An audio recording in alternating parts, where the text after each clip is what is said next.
Kiran wasn't just an elephant, he was something more, something that pulled at the deepest part of me, blurring the lines between awe, instinct, and a connection I couldn't name. Under the savannah's golden light, his presence consumed me, leaving me questioning everything I thought I understood about love, nature, and myself. Now, I must risk everything to protect him and the fragile bond that ties us together. Before we dive into this powerful story, let us know where you're tuning in from, and if you find it compelling, don't forget to hit subscribe. The savannah stretched out before me, vast and unyielding under the harsh morning sun. I had always loved this land for its resilience, but now, it felt more fragile than ever.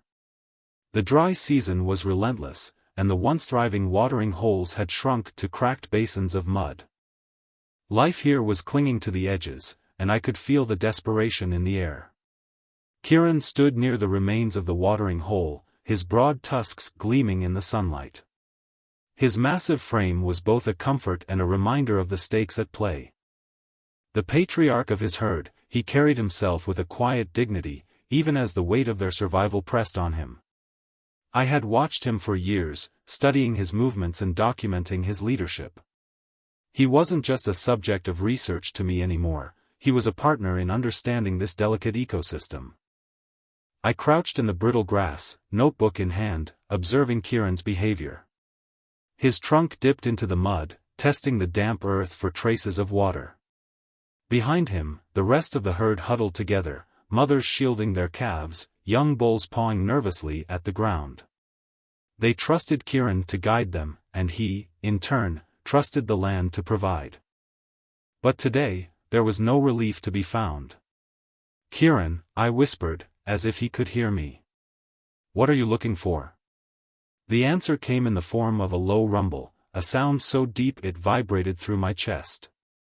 Kiran lifted his head, his ears flaring slightly as he turned his gaze toward the horizon. It wasn't just a sound, it was a signal, a message I couldn't quite decipher. I scribbled furiously in my notebook, noting the time and his posture. Was it a call to the herd, or something more? By the time I returned to the village, the heat had grown oppressive, wrapping itself around me like a heavy blanket. The dusty paths were alive with activity, women fetching water from dwindling supplies, children darting between huts, their laughter a rare sound of hope.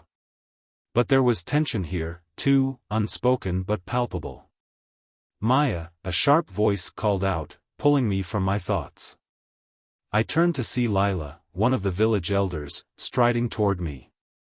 Her face was set in a mask of frustration, her arms crossed tightly over her chest. "Do you know what your elephants did last night?" she demanded, her voice rising above the hum of the village. "They trampled the eastern maize fields. Half the crops are gone." My stomach sank. "I'm sorry, Lila," I said, though the words felt hollow. "I'll look into it. Maybe we can." "Maybe," she interrupted, her eyes flashing with anger. "We're starving, Maya. You care more about those animals than the people who live here. If you won't stop them, we will." Her words struck like a blow. I opened my mouth to respond, to explain that the elephants were struggling too, that their survival was tied to the land we all shared. But Lila had already turned away, her frustration spilling over into the crowd that had begun to gather. "They're not just animals," I murmured to myself as I walked away. But I knew my words wouldn't matter here. To the villagers, Kiran's herd was a nuisance at best, a threat at worst. And I was caught in the middle, torn between two worlds. That night, I couldn't sleep. The sound of Kiran's rumble echoed in my mind, blending with Lila's harsh words. I stared at the ceiling of my small hut, the darkness pressing down on me like the drought itself. What was I doing here? Was I really helping, or was I clinging to a dream that no one else believed in? The dream came as the first light of dawn began to creep into the room. I was standing in the savannah, the ground dry and cracked beneath my feet. Kiran was there, his silhouette framed by the rising sun. Around him, the herd gathered, their trunks raised as if calling to the sky. And then I saw it, a river, clear and glistening, winding its way through the parched land. The image was so vivid it took my breath away. I woke with a start, my heart pounding. The room was still dark, but the dream lingered, more real than the walls around me. I couldn't shake the feeling that Kiran was trying to tell me something. The next morning, I returned to the savannah, following the faint tracks left by Kiran's herd. The sun was just beginning to rise, casting long shadows across the land. I felt a strange pull, a sense of urgency I couldn't explain. When I found them, Kiran was standing alone on a ridge, his massive form outlined against the pale sky. His head was raised, his ears flared slightly as he stared into the distance. I approached slowly, careful not to startle him. "What are you looking for?" I whispered. He rumbled again, the sound low and resonant, and began to move. I hesitated for a moment before following him, my curiosity outweighing my fear. He led me down the ridge and into a grove of ancient trees, their gnarled roots twisting through the dry earth. And that's when I saw it, faint carvings etched into the rocks, their lines worn smooth by time. They weren't random. The patterns were deliberate, almost ritualistic. I crouched down, tracing the markings with my fingers. They depicted waves, water, and elephants standing in its midst. "Kiran," I breathed, turning to look at him. He stood silently behind me, his deep eyes watching as if waiting for me to understand. My pulse quickened. Could it be? The carvings, the dream, Kiran's behavior, it all pointed to something deeper. Something buried beneath the savannah, waiting to be uncovered. "Is this what you've been trying to show me?" I asked. Kiran rumbled softly, the sound vibrating through the ground. And in that moment, I knew I couldn't turn back. The grove stayed with me all morning, a haunting echo of something I couldn't quite name. I traced the patterns in my mind, the water, the elephants, the strange alignment of it all. It felt like a message, not from the past but from Kiran himself. Could he really know what lay beneath the savannah? Could his instinct be guiding him, and me, to something buried for centuries? By the time I returned to the village, the weight of my thoughts had morphed into determination. But it wasn't long before that determination was met with resistance. "Enough is enough, Maya," Lila said, her voice cutting through the midday heat like a knife. She stood at the edge of the village's central square, arms crossed, her expression sharp as a blade. "First the maize, and now the water. You need to stop those elephants before we do." I stood in the dust, surrounded by villagers who nodded in agreement with her. Their faces were drawn with exhaustion, their bodies weary from days of relentless sun and scarce food. "They're not taking the water," I said, my voice firm but calm. "They're searching, just like we are. If anything, they're trying to." "Trying to what?"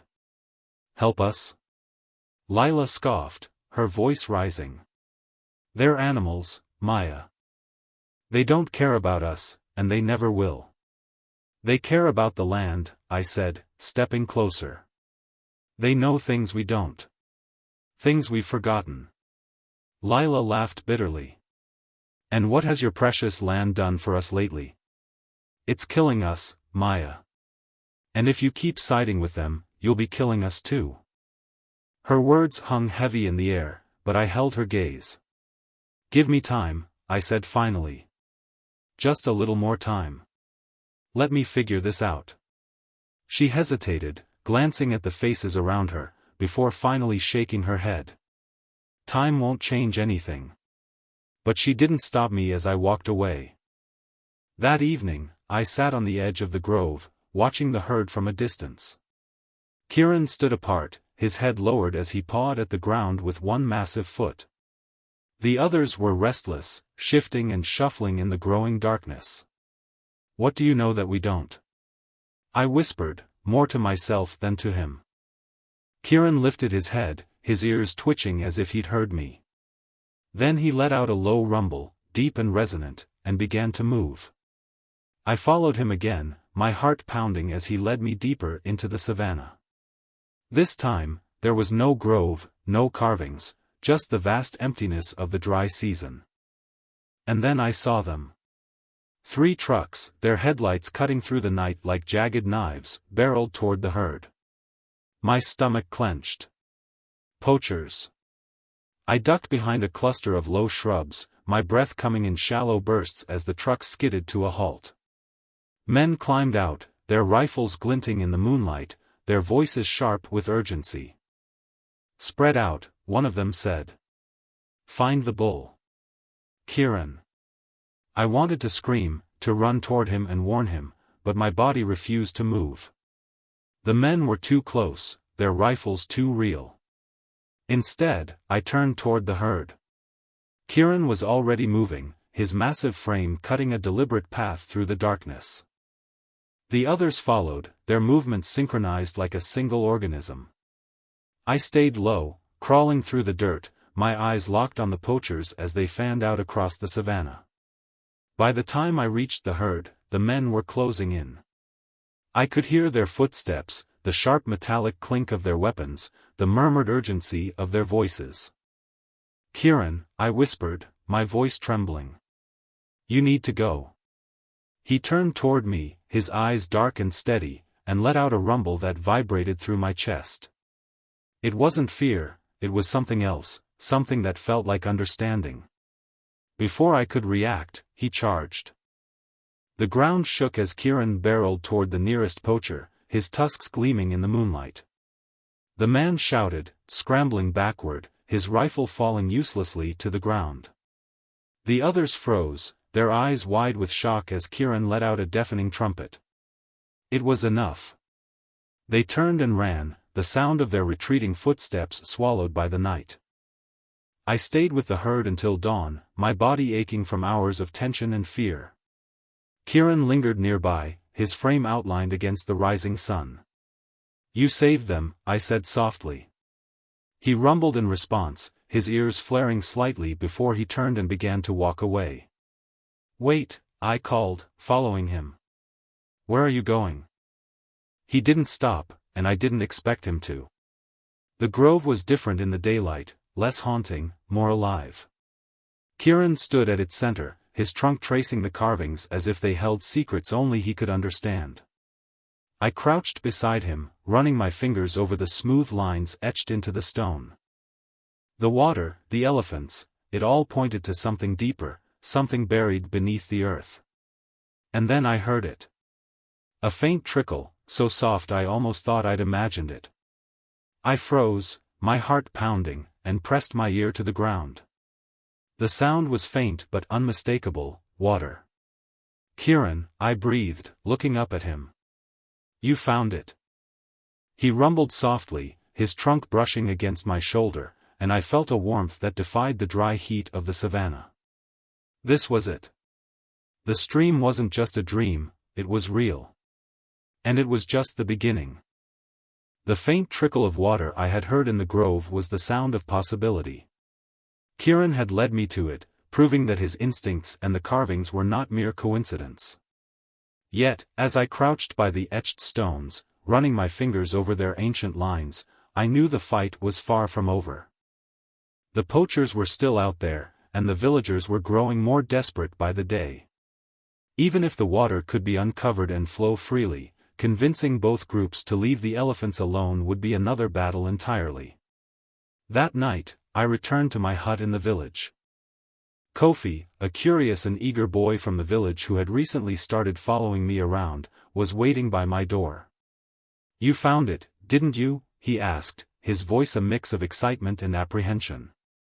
I paused, debating whether to trust him with the truth. Kofi was sharp and resourceful, but the villagers' anger toward the elephants ran deep.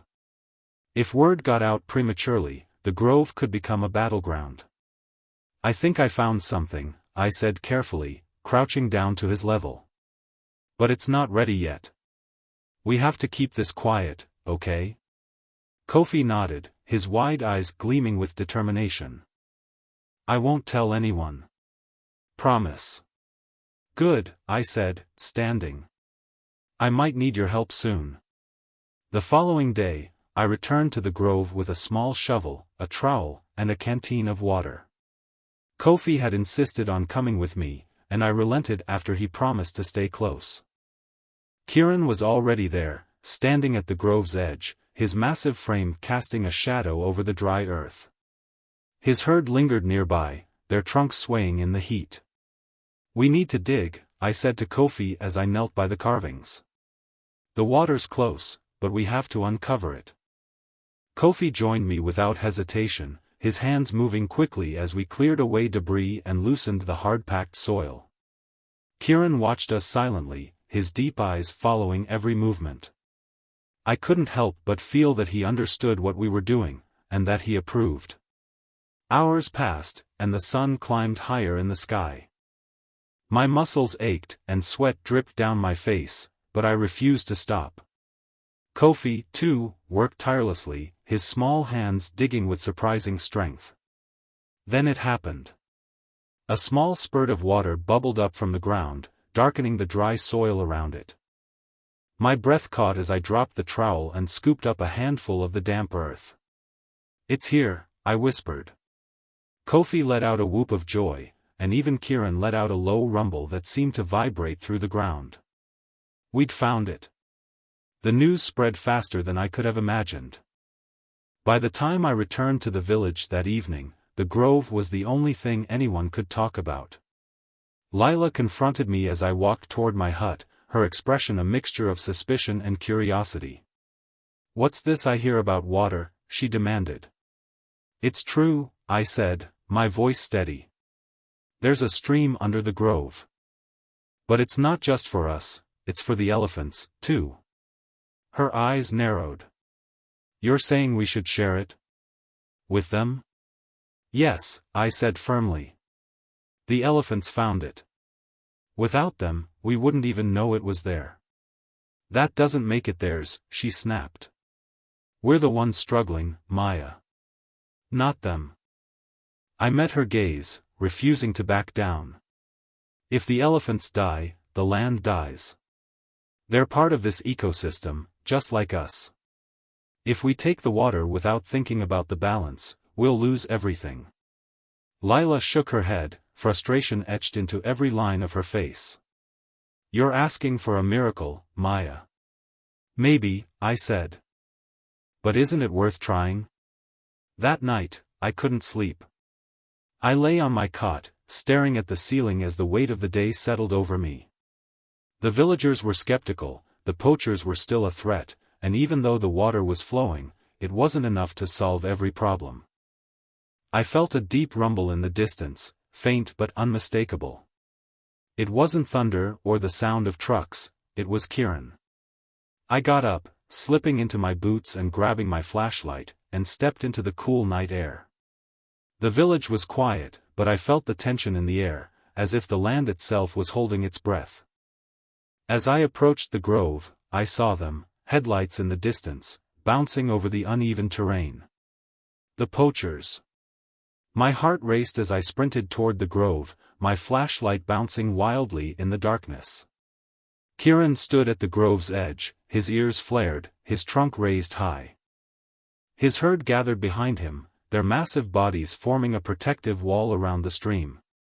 The truck skidded to a halt, and men with rifles climbed out, their voices sharp and urgent. "Get the bull," one of them said, pointing toward Kiran. "No!"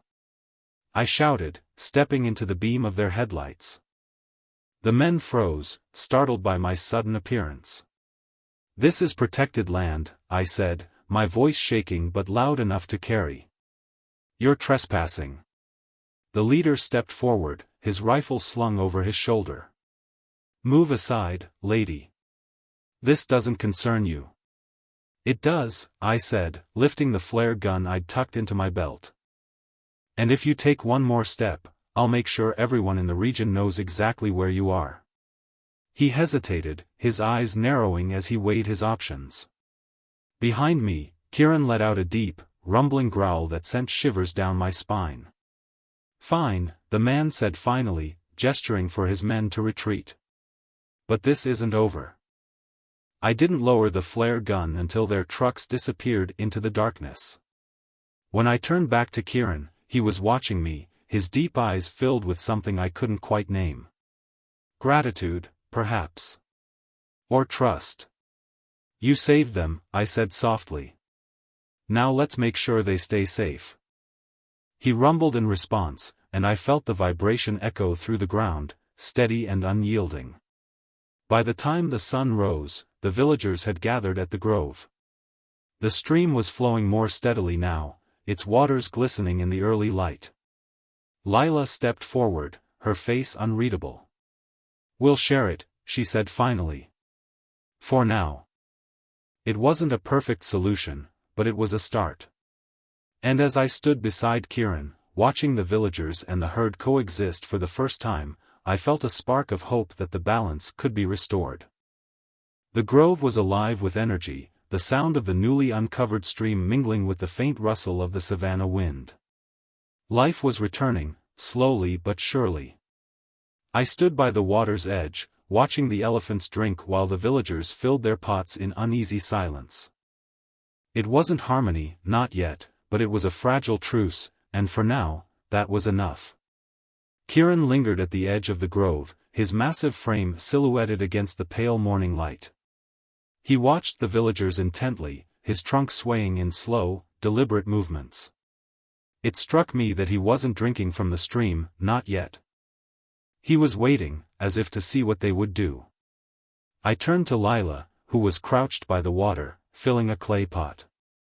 "They're letting us share it," I said softly. "You see that, don't you?"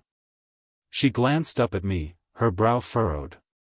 "They're animals, Maya. They don't think like we do. Don't they?" I countered, nodding toward Kiran. "He brought us here. Without him, we wouldn't have found this stream. Maybe we owe them more than we realize." Lila didn't respond, but the tightness in her expression softened. It wasn't agreement, but it was a step. That afternoon, I sat with Kiran under the shade of the grove's largest tree. The rest of the herd was scattered, their movements slow and languid as they grazed nearby. I ran my fingers over the carvings on the stone, their ancient patterns familiar now, but no less mysterious. The symbols told a story, one of elephants guiding humans to water, of a balance between species that had long since been lost. I thought of the villagers, how they had forgotten this connection, and of the poachers who saw the elephants as nothing more than trophies. "Maybe it's not lost forever," I murmured, glancing at Kiran. He rumbled softly, his ears flaring slightly as he gazed at the horizon. The thought gave me hope, but it also left me uneasy. If the poachers returned, if the villagers' desperation grew too great, would this fragile balance survive? The answer came sooner than I expected. That night, as the grove lay quiet beneath a blanket of stars, I heard the familiar growl of engines in the distance. My heart sank as I scrambled to my feet, grabbing the flashlight and flare gun I'd kept by my side. The poachers were back. I ran toward the grove's edge, my boots kicking up clouds of dust. The trucks came into view, their headlights cutting jagged paths through the darkness. Kiran was already moving, his massive frame blocking the stream as the rest of the herd huddled behind him. "Go!" I shouted, waving my arms at the elephants. "Get to the trees!" The herd moved as one, their heavy footsteps shaking the ground. But Kiran stayed, his ears flared and his trunk raised high, a sentinel against the encroaching threat. The trucks skidded to a halt, and the men climbed out, their rifles gleaming in the moonlight. "This again," the leader sneered, his voice cutting through the night. "Lady, you're out of your depth. You're trespassing," I said, stepping forward. My hands were shaking, but I kept my voice steady. "Leave now, or you'll regret it." The man laughed, the sound cold and hollow. "And what are you going to do about it?" Behind me, Kiran let out a deafening trumpet, the sound reverberating through the grove. The leader faltered, glancing nervously at his men. "I'm not alone," I said, raising the flare gun. "You take one more step, and the whole region will know you're here." For a moment, the air was thick with tension. Then, with a frustrated curse, the leader motioned for his men to retreat. "This isn't over," he growled, climbing back into his truck. I didn't lower the flare gun until their taillights disappeared into the darkness. By morning, the grove was quiet again, but the weight of the night lingered. Kiran stood by the stream, his body still and steady, as if guarding what we had fought to protect. The villagers began to arrive, their faces drawn with exhaustion but tinged with curiosity. They saw the tracks the poachers had left, the deep impressions of the elephant's feet near the water's edge, and the carvings on the stones that told a story older than any of us. "We need to protect this place," I said, addressing Lila and the small group that had gathered around her. "Not just for the elephants, but for all of us. This stream is the lifeblood of the savannah. If we lose it, we lose everything." Lila hesitated, her gaze shifting between me and the herd. Finally, she nodded. "We'll try," she said quietly. "But it won't be easy." "Nothing worth saving ever is," I replied. The weeks that followed were a blur of hard work and cautious progress. With the help of the Wildlife Authority, we established protections around the grove, marking it as a sanctuary for both the villagers and the elephants. The poachers didn't return, at least not immediately, and the tension between the two groups began to ease. Kiran's herd remained nearby, their movements slow and deliberate as they adjusted to the changing landscape. One morning, as the sun rose over the savannah, I sat by the stream with my journal open on my lap.